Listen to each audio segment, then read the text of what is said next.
ですかねって。いや、何も言ってきてないから、なんかあったら絶対なんか言うからさ。すぐ LINE 来るからさ。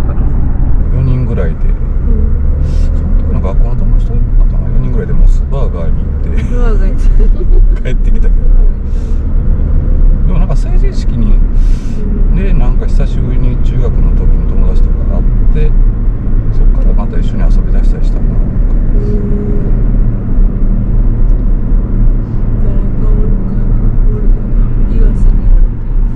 まあ絶対見たらわかるからな、顔見たら。バ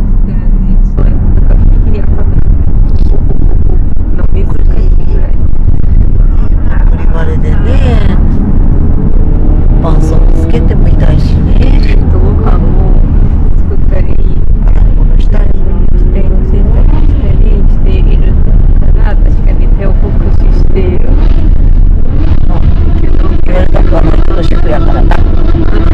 主婦よ。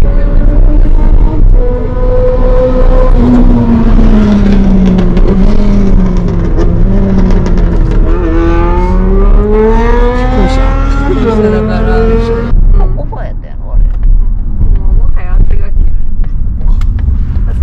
車いっぱい。いっぱいや、ちょっと待つかも。ほんまにあるし。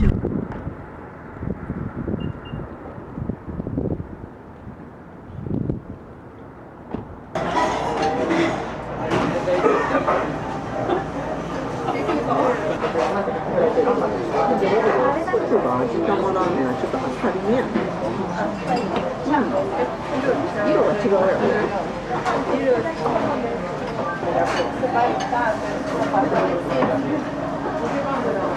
ろ。